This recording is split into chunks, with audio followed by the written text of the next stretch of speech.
కాళేశ్వరంపై కాంగ్రెస్ కుట్రలు చేస్తుందని బీఆర్ఎస్ ఆరోపిస్తుంది. దీనికి నిరసనగా 2 రోజుల పాటు ధర్నాకు పిలుపునిచ్చింది. ఇక అన్ని జిల్లా మండల కేంద్రాల్లో ఇవాళ రేపు వివిధ రూపాల్లో నిరసన తెలపనుంది బీఆర్ఎస్. ధర్నాలు, రాస్తారోకోలు, బైక్ ర్యాలీలు, ఇతర రూపాల్లో నిరసనలకు బీఆర్ఎస్ సిద్ధమవుతోంది. తెలంగాణ వరప్రదాయిని కాళేశ్వరం ప్రాజెక్టును శాశ్వతంగా మూసేసి నదీ జలాలను ఆంధ్రాకు తరలించేందుకు రేవంత్ కుట్ర పన్నుతున్నారని ఆరోపించారు. బీజేపీతో కాంగ్రెస్ కలిసి చేస్తున్న కుట్రలను ఎదుర్కోవాలన్నారు.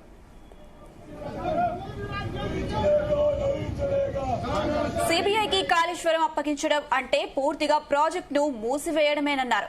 కేంద్రంతో కలిసి కాంగ్రెస్ చేస్తున్న కుట్రలను ఎదుర్కొంటామని, బెదిరింపులు, కేసులు తమ పార్టీకి కొత్త కాదన్నారు. బయటికి ఇదే అంశానికి సంబంధించి మరిన్ని అప్డేట్స్ మా ప్రతినిధి యాకేష్ అందిస్తారు. యాకేష్.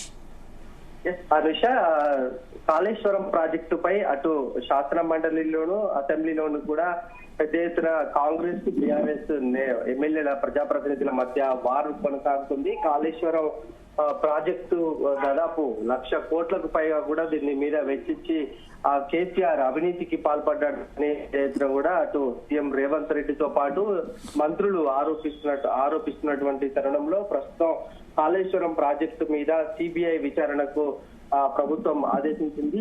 ఈ అంశాన్ని సిబిఐకి అప్పజెప్తున్నట్లు కూడా నిన్న రేవంత్ రెడ్డి ప్రకటించినటువంటి సమయంలో బీఆర్ఎస్ దీని మీద మండిపడతా ఉంది.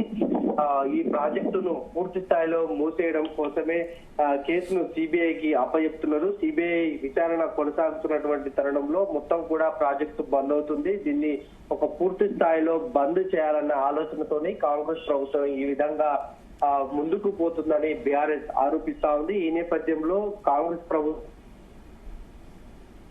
కేసుకు సిబిఐకి అప్పచెప్పడాన్ని నిరసిస్తూ బీఆర్ఎస్ నిరసనలు తెలుపుతా ఉంది. ఈ నేపథ్యంలో ఇవాళ రేపు 2 రోజుల పాటు కూడా తెలంగాణ వ్యాప్తంగా కూడా ధర్నాలకు, అన్ని నిరసన కార్యక్రమాలకు కూడా బీఆర్ఎస్ పిలుపునిచ్చింది. ఇవాళ రేపు వివిధ రూపాల్లో కూడా నిరసన తెలపనుంది. అటు ధర్నాలు, రాస్తారోకోలు, బైక్ ర్యాలీలు, ఇతర అనే రూపాల్లో కూడా బీఆర్ఎస్ నిరసనలు తెలుపుతామని ఇప్పటికే ప్రకటించింది. అయితే కాళేశ్వరం ప్రాజెక్టు గత ప్రభుత్వంలోనే నిర్మాణం జరిగినప్పటికీ కూడా ఈ 3 పిల్లర్లు కాళేశ్వరంలో కుంగిపోయాయి. దీంతో ప్రాజెక్టు ప్రమాదకరంగా మారింది. ప్రాజెక్టు కనుక కొనసాగిస్తే అటు పెద్ద ఎత్తున కూడా నష్టం జరిగే అవకాశం ఉంది. అటు ప్రాణ నష్టానికి కూడా అవకాశం ఉన్నటువంటి నేపథ్యంలో ప్రస్తుతం కాళేశ్వరం ప్రాజెక్టు ద్వారా ఎలాంటి సాగునీరు ముందుకు కదలనటువంటి సందర్భం ఉంది. దీన్ని బీఆర్ఎస్ గత కొంతకాలంగా తమ తప్పేం లేదు, ఇది ప్రాజెక్టులో భాగంగా నిర్మాణానికి సంబంధించి ఎల్ఎంటీ సంస్థ ఉంది, దాని లోపభూయిష్ట కారణంగానే కొంత తప్పు జరిగి ఉండొచ్చు. ఇప్పుడు ప్రస్తుతం కుంగిపోయినటువంటి పిల్లర్లను మరమ్మతులు కనుక చేసుకుంటే ఇది దాదాపు 1,00,000 ఎకరాలకు సాగునీరు అందించే ప్రాజెక్టు కనుక రిపేర్ చేయాలని బీఆర్ఎస్ డిమాండ్ చేస్తా ఉంది.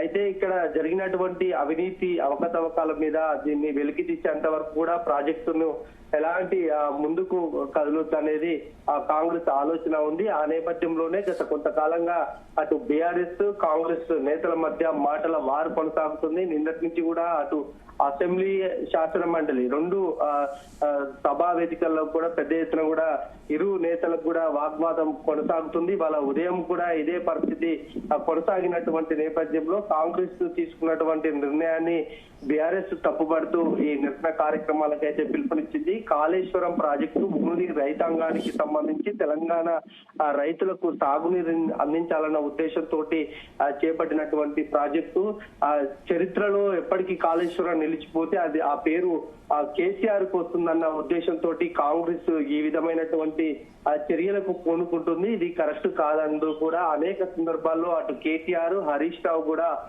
చెప్పినటువంటి సందర్భం. ఇప్పుడు కాంగ్రెస్ తీసుకున్నటువంటి నిర్ణయాన్ని అయితే బీఆర్ఎస్ వ్యతిరేకిస్తా ఉంది. 2 రోజులుగా ఇచ్చినటువంటి పిలుపు నేపథ్యంలో బీఆర్ఎస్ శ్రేణులు అన్ని జిల్లాల్లో, మండల కేంద్రాల్లో కూడా తరలి వచ్చి నిరసన కార్యక్రమాలు చేపట్టి ప్రభుత్వానికి నిరసన తెలపాలి, తద్వారా సిబిఐకి అప్పచెప్పినటువంటి కేసును ఉపసంహరించుకోవాలనేది ప్రధాన డిమాండ్ గా బీఆర్ఎస్ నుంచి వస్తా ఉంది. మరోపక్క కాంగ్రెస్ కూడా ఒకటే చెప్తా ఉంది, దీంట్లో జరిగినటువంటి అవినీతికి సంబంధించి ఇందులో ఎవరు ఇన్వాల్వ్మెంట్ ఉందో వాళ్ళంతా కూడా బయటికి రావాలి. ఇప్పటికే అటు కేసీఆర్ అసెంబ్లీ సమావేశాలకు వచ్చి ఈ అంశం మీద మాట్లాడాలని కాంగ్రెస్ మంత్రులు డిమాండ్ చేస్తున్నప్పటికీ కూడా అటు కేసీఆర్ పెద్దగా స్పందించట్లేదు. కేటీఆర్, హరీష్ రావు మాత్రమే దీని మీద స్పందిస్తున్నటువంటి నేపథ్యంలో కేసీఆర్ వచ్చి సమాధానం చెప్పాలని ప్రభుత్వం డిమాండ్ చేస్తా ఉంది. అయితే ఇరు వర్గాలు కూడా దీని మీద కొంతకాలంగా డిమాండ్ చేస్తున్నప్పటికీ కూడా ఎవరు అటు కేసీఆర్ ప్రధానంగా స్పందించట్లేదు. ఈ అంశంలో బీఆర్ఎస్ కు బీజేపీ సపోర్ట్ ఉందనేది కూడా కాంగ్రెస్ ఆరోపిస్తా ఉంది. అందుకనే బీజేపీతో బీఆర్ఎస్ ఆరోపణ చేస్తుండగా మరోపక్క కాంగ్రెస్ కు బీజేపీ సపోర్ట్ తో ఉంది అన్న అంశాన్ని కూడా ఇరు పార్టీల నేతలు కూడా ఆరోపించుకుంటున్నా. కాళేశ్వరం సాగునీటి ప్రాజెక్టు ప్రజల కోసం, తెలంగాణ రైతాంగం కోసం నిర్మించామని బీఆర్ఎస్ చెప్తుండగా ఇది ఓన్లీ ఆయన కమిషన్ల కక్కుర్తి కోసం 1,00,000 కోట్లు దోచుకోవడం కోసమే ఈ కాళేశ్వరం ప్రాజెక్టు ద్వారా కేసీఆర్ కి అది సాధ్యమైందనేది అటు కాంగ్రెస్ చెప్తున్నటువంటి మాట. ఏదేమైనా ఈ 2 రోజుల పాటు కూడా కాళేశ్వరం రణరంగంగా మారే అవకాశం కనిపిస్తా ఉంది. సిబిఐ కేసుకు సంబంధించి దీన్ని ఉపసంహరించుకునేదాకా బీఆర్ఎస్ పోరాటం చేస్తామంటుంది. Right okay, thank you Rakesh.